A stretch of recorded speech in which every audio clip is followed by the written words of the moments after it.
Hi,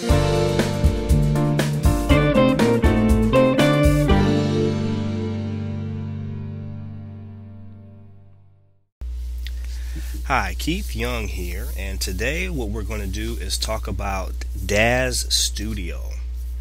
So I'm going to do a brief introduction about Daz Studio, and then we're going to get right into a basic tutorial for how to push your renders further with Daz Studio. I'm going to show you how to take a basic, bland render in Daz Studio and use the tools inside of the program to actually make your renders look better. But before I get started, I wanted to talk a little bit about what Daz Studio is if you're not familiar with it.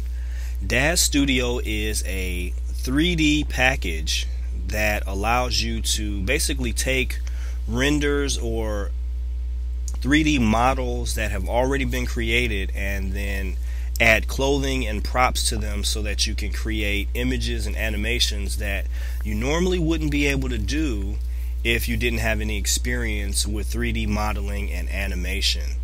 So it allows people who are independent artists or illustrators to create something that looks very good very quickly by using pre-created assets. So the 3D models are almost like virtual dolls. I'm here on the Daz 3D website, www.daz3d.com, and as you can see, Daz Studio 4.5, the most recent version, is free now. It used to be, for the Pro version, it used to be $249, but they decided to go ahead and make this a free download so that more people can get into using Daz 3D. If you look at the package, if you look at the page, it'll tell you right on the page that Daz Studio is a feature-rich 3D figure customization, posing, and animation tool that enables anyone to create stunning digital illustrations and animations. Alright, so that's basically what Daz 3D is in a nutshell. And as you can see, they have some really good renders right here on the front page where you can see the characters dressed up. The cool thing about this is if you're into science fiction or fantasy or something like that, you can actually create characters and put them in those environments that are in your imagination. So you can put them in a really futuristic sci-fi type situation, or you can put them in a fantasy situation or something that occurred in the past. So it's really cool software that really helps people that are new to 3D modeling and animation to create some awesome looking images. Some of the things that people create these images for are things like book covers, comic books, magazine covers. Self-publishers use them, illustrators use this software in order to create editorial images for various different types of media. So you can create media actually for something that you're going to print, and you can create media for something that you're going to put on the web. Daz Studio is just that versatile. Daz Studio is actually a type of product that's very similar to another type of software like this called Poser. Let's jump over to the Poser page, and these two softwares are very similar. The difference between the two is that Poser has quite a few more options for 3D digital artists, and as you can see, it's not free. So the basic Poser is $299.99, and the Poser Pro version, which I would recommend anybody who's going to get Poser that you would actually get the Pro version, is actually $499.99. So that's $500 in order to get this software. And it has some very advanced features and allows you to get some very nice looking renders out of it. The cool thing about Daz 3D is that it also offers some very similar features, although it doesn't have some of Poser's more advanced features, but it does allow you to get some very nice renders very quickly. And it's very similar to to Poser. So let's go ahead and move along to the tutorial portion of this video. I'm going to jump over to Daz Studio, And we're going to take a look at a model that I've already loaded and textured and put some clothing on and then put into this 3D environment. What I wanted to talk about is usually people, when they get to this point, they've loaded a character, they've added some textures, they've added some clothes, and then they go and hit the render button, and that's it. That's the end of the story. They are really happy with what they rendered out, and they don't really try to push the software any further. And I think a lot of that is because some people just don't know how. So I've been using this software for a few years now, and I have discovered several tips and tricks that I would like to share with other artists that are interested in making artwork with Daz 3D but are not quite sure on how to actually make their renders look really good, really to make their illustrations really pop. So what's going on here is when you load a character, you get this basic background, and you just have the perspective view. Now, if you're new to Daz 3D, I'm going to explain what some of these things are. This is the rotation or the orbit control, which allows you to orbit around or move around your 3D scene. This is the pan control, which allows you to move your scene up and down and left and right. This is the zoom control, which allows you to zoom in and out of your scene. You can also use the scroll wheel on your mouse if you have a 3-button mouse. I'm sorry. You can use the scroll wheel to zoom in and out. And then this icon will allow you to frame the camera or whatever you have selected. So if you select something in the scene, if you click this frame button, it'll actually center that item up that you selected right in the center of your screen. And then this one will return everything to the default positions for the camera, which is this basic 3-point view. You also have these tabs on the side, which you can expand out, which gives you various options for manipulating your scene, changing the parameters of the different items that are in your scene. You have a content library, which gives you access to all of the content that you have loaded on your computer. And then you have some tool settings. Over on the right, depending on which one of these tabs at the top you have selected, you may have something different going on over on these tabs as far as the lights and the cameras. This tutorial that we're going to be going over today primarily concerns the lights and the camera, so I have this tab active right now. But as you can see, I have an actors, wardrobes, and props tab that I can take advantage of, which changes the options over here. I also have a pose and animate tab, which once again will change the options and the tabs that you have available in this area. And lastly, you have a render tab as well, which when you expand it by clicking this little triangle icon here, gives you some options for creating a render. Alright, so let's continue on. In this tutorial, what we're going to do is I'm going to show you how to take a basic render from Daz 3D and add some things to it to make it look really good. What we're going to do is add some lighting to it. We're going to add a professional lighting rig that even beginners can put into their scene to add that little bit extra to your render. So let me jump over to Photoshop and let me show you what we're actually going to accomplish with this tutorial. So this is a basic render that comes out of Daz 3D. So when you don't have any lights, you just have the default light on, this is what you're going to get. Alright, now it looks pretty good. There's even lighting. You can see pretty much everything that's going on with the character. You have a little bit of shadowing on the sides here, but it's a little dull.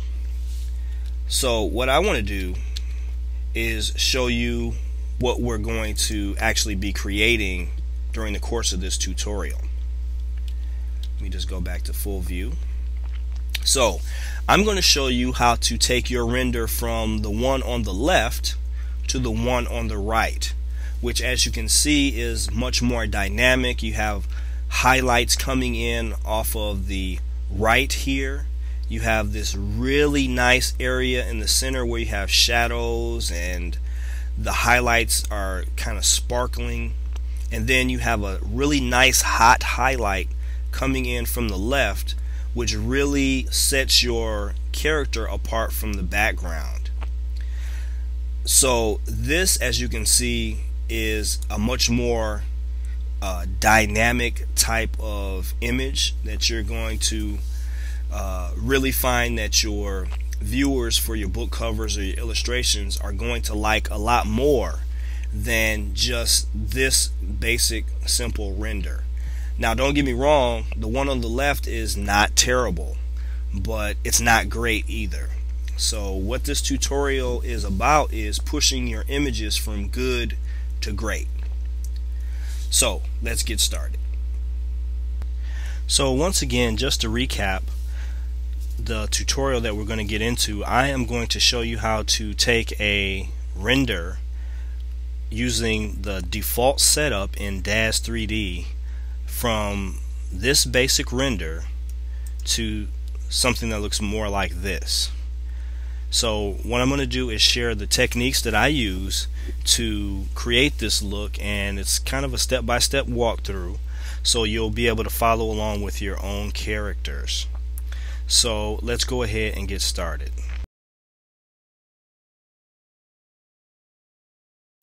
Alright, so I'm over in Daz 3D and I've loaded up a character already. She has textures, she has clothing, and she's already been posed. So what this tutorial is going to focus on is how we set up the lighting so that we get the look that we want. Alright, so what I'm going to show you is a really basic 3D lighting system that a lot of artists get started with, and then they'll tweak it from there. It's called a 3-point lighting setup, and I'm going to jump back over to Photoshop to give you the basic layout for that. So the 3-point lighting setup consists of 3 different lights. You have something called a key light, something called a fill light, and then the backlight. The key light is arranged in the front of the character, the front right of the character, at about at a 45-degree angle, and is the main light in the scene. The key light is the main light in the scene. It's the brightest light. The second light is the fill light, which provides secondary light. It's a lot softer and lower intensity than the key light, and it helps to fill in some of the areas of shadow that get left by the key light. The backlight is there to provide a highlight to the background and to help your character to pop off the background. Alright, and of course, in this setup, in order to render anything, you're always going to need a camera. So this is the basic light setup, and we're just going to go over into Daz 3D and I'm going to show you how to set it up. So what I'm going to do is expand this window by clicking this little icon right here to collapse these tabs, and then I'm going to collapse the tabs over on the right. And then what you need to do is zoom out, because we're going to create some light. So I'm going to zoom out quite a bit here so that I can see what I'm doing. I'm going to rotate my camera around, and now what I'm going to do is create the key light. So in order to create a key light, you go to the create menu and choose new. I'm going to use a spotlight. There's different types of lights, and we're not going to get into the different types in this particular video, but the type that I'm going to use for this setup is a spotlight. Once you have clicked that, you get a create new spotlight dialog, and you can enter the name for the lights. So I'm going to go ahead and name this key light, and then keep the rest of the defaults and click accept. And as you can see, a new light has been added to the Daz 3D window. But if you notice, everything went black. What happened is Daz 3D has something called a headlamp. That headlamp is the default light that's active that pretty much points out of the camera wherever you view it, and it allows you to see what you're loading inside of Daz 3D. And when you begin to add your own lights, that light gets turned off. Alright, but you can turn it back on if you need to see what's going on by clicking this icon to the left. It looks like a light bulb. You can turn the headlamp back on so that you can still see your character and what you have going on. So there's a couple ways that you can actually move this light into place, and I'm going to show them to you. So when you select an item like this one is selected, you'll see that you have these arrows, a green arrow, blue arrow, and a red arrow. And if you click on the edge and move it, it allows you to move your object along the axis that you selected. Next, if you move your mouse a little bit down and you see this yellow highlighted ring, that will allow you to rotate your selected object up or down depending on which axis that you choose to rotate your camera along. Alright, so you can move your camera that way. Alright, so I'm just going to Control Z to move this back to the default position. There's another way to move your camera, which we're actually going to do in this tutorial because it's going to make things go a lot faster than trying to move it manually. If you click on the Parameters tab, and if your Parameters tab is not over to your left, make sure you have the Lights and Cameras tab selected, or you can always go to Window, the Window menu, and choose Parameters, and that will reveal your parameters options. What we're going to do is actually go in here and change the X, Y, and Z translation as well as the X, Y, and Z rotation parameters so that we can get our lights into place very quickly. So what you can do, there's more than one way to move your items. You can actually use the slider to click and drag to slide your lights across the window, or you can manually go in and click and then add the values to your selected object. So that's what we're going to do, because that's going to be about the fastest way to move our lights into place, and so that you can duplicate the results that I got in my render. So for the key light, the X translation or the X position is 210.80. The Y translation is 313.25, and the Z translation is 193.91. So I'm going to move the window around so you can actually see this light. I'm using the scroll wheel to zoom out, and the orbit tool to orbit around the view. So now you can see that the light is to the front and the upper right of our character. Now we're going to change the rotation, so I'm just going to click right on the number for the X rotation, and I'm going to change it to negative 30.76. I'm going to click on the Y rotation and change that to 48.32, and then the Z rotation stays at 0. And now we have our light in position, our key light in position in front of our character. The next thing we're going to do is change the intensity of our light. So I'm going to click on the light tab, and I'm going to change the intensity from 100 to 125. And then I'm going to click on the shadow tab, and I'm going to change the shadow type from none to deep shadow map. And then we're going to change the shadow softness from 0 to 35%. And what that's going to do is give us a nice soft shadow along the edges of our light where it kind of falls off our character. So let's just take a look at what this would look like if we rendered it right now. So we're going to jump over to Photoshop and look at a render with just the key light. So here's a render with just the key light, and as you can see, this actually doesn't look too bad. Depending on the look you're going for, this looks like our character is kind of stepping out of darkness. Alright, so we can actually make this work depending on what type of render that we're looking for. But the key light primarily, you can see, gives you a nice strong light coming from the upper right, and the shadows fall very nicely across the character here.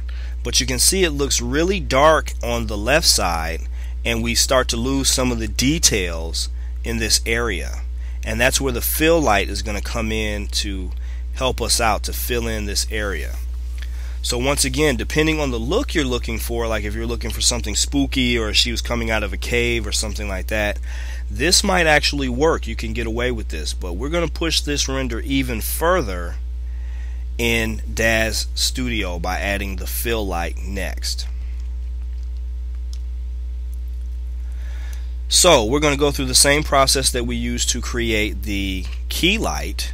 I'm going to go to the Create menu and choose New Spotlight,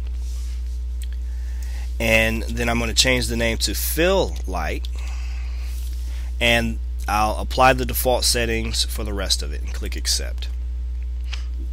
We're going to change the parameters the same way we did before. I'm just going to use the properties panels. So I'm going to change the X translation to -189.13. I'm going to change the Y position to 80.02, and I'm going to change the Z position to 187.73. I'm going to go ahead and change the X rotation to 5.23,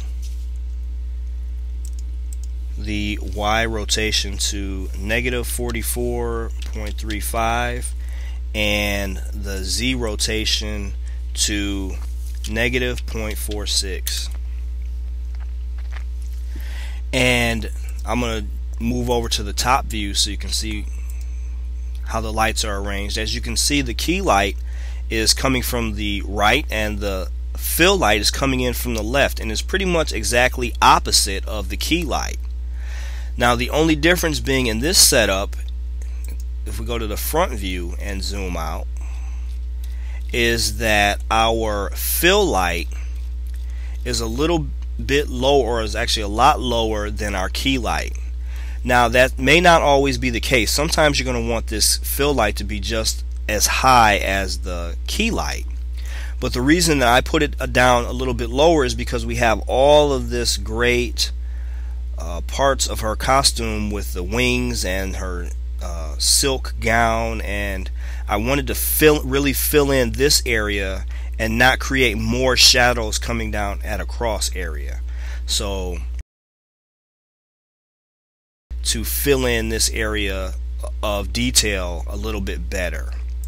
So let me move back to the perspective view, and let's take a look at what a render is going to look like.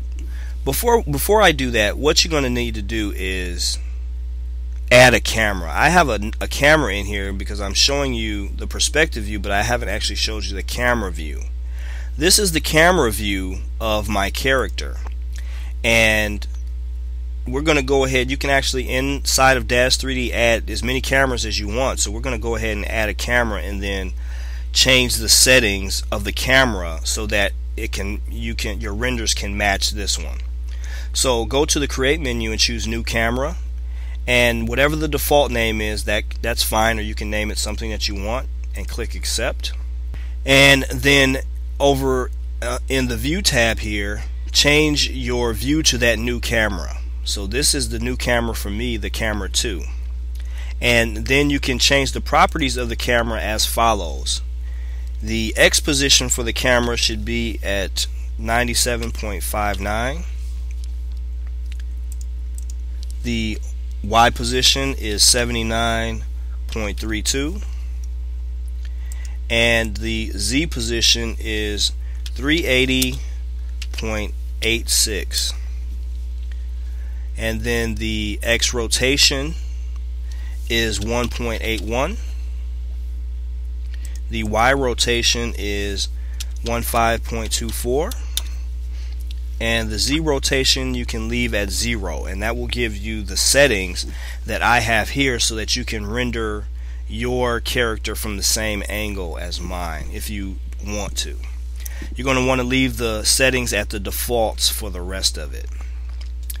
So let's jump over to Photoshop and take a look at what this looks like with a key light and the fill light. So now we've added a key light and a fill light, and as you can see, not only do we have our strong light, but now that area that was in shadow is now brought out a bit, but it's not as strong as the key light. It fills this area in very nicely, but it still leaves some darker skin tones that let you know that this character is actually 3D. So I'm going to go ahead and move this one over, and then let's take a look at this one.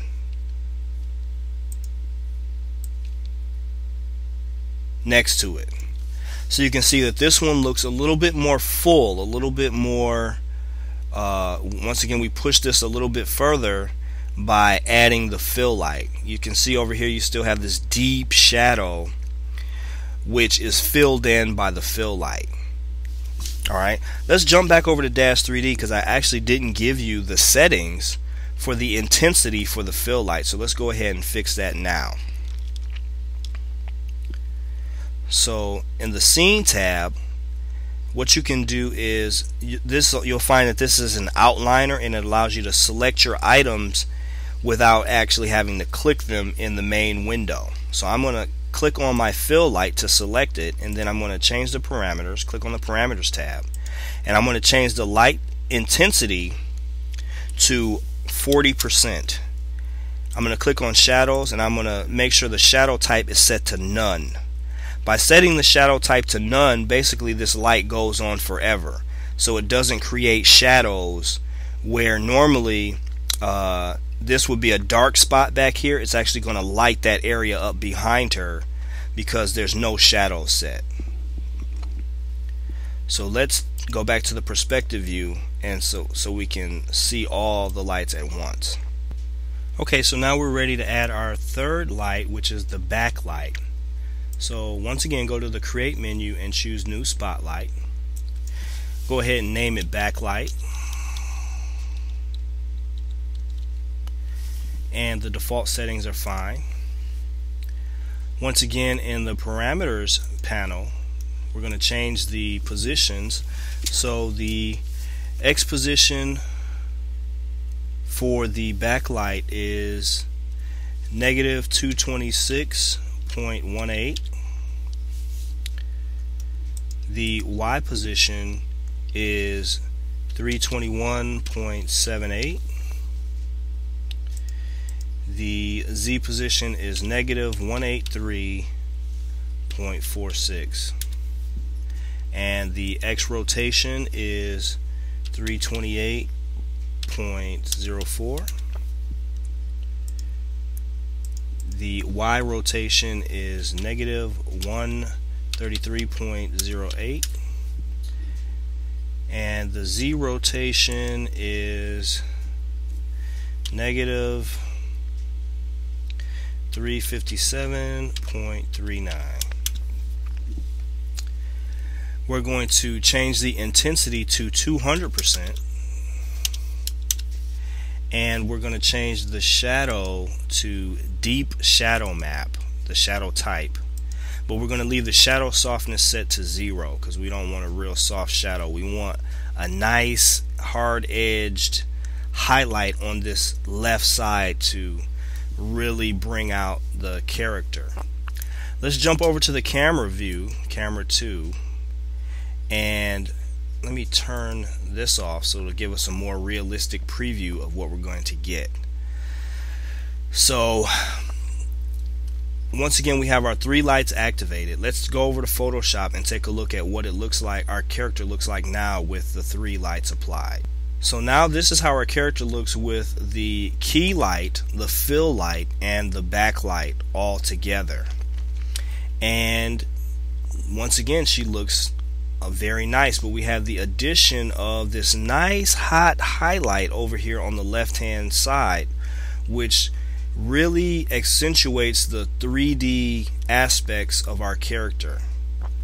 So let me turn on the character with just the key light, and then let's move these so that we can see them both. Now once again, this is just the key light, and you can see how far we've progressed by adding the 2 additional lights. Let's turn off the key light and turn on the default light,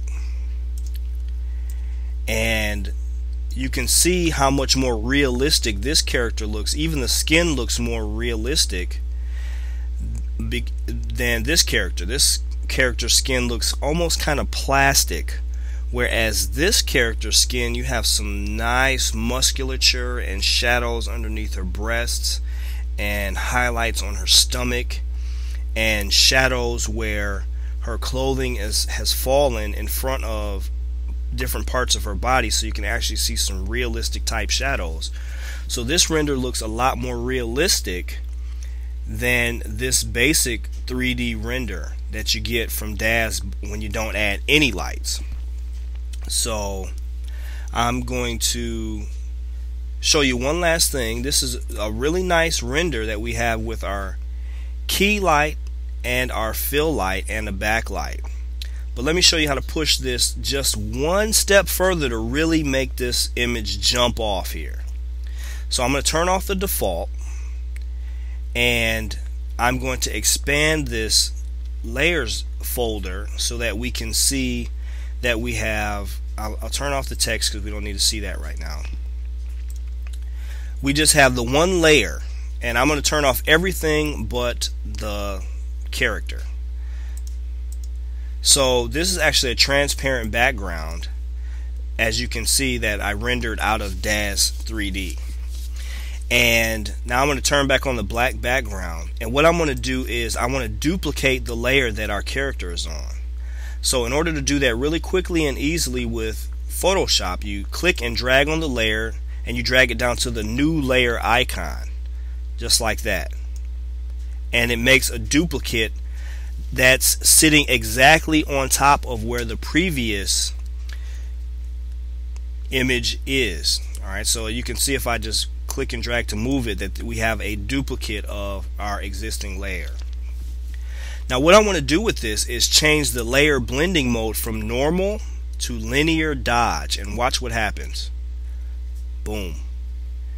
Alright, so we just took this render to an entirely new level by adding a new layer and changing the blending mode.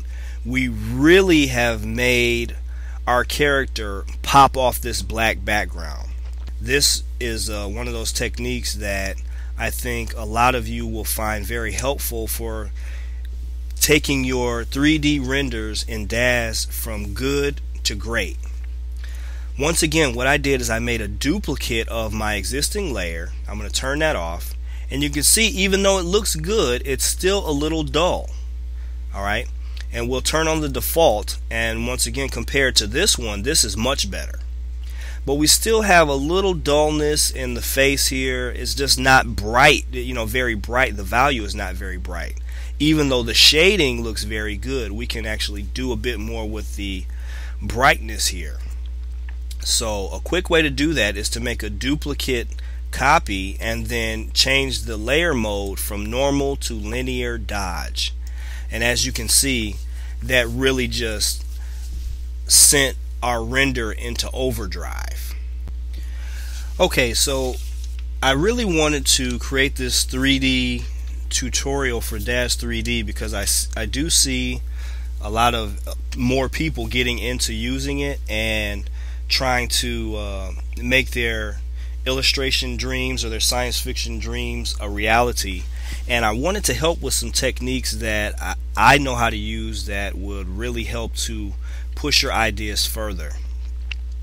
I would be interested in doing a full set of tutorials on how to use Daz 3D, and I would go through how to actually customize your character, where to find really nice 3D textures and props and clothing and environments for your characters, and how to add them to the 3D world so that they look like they really fit in.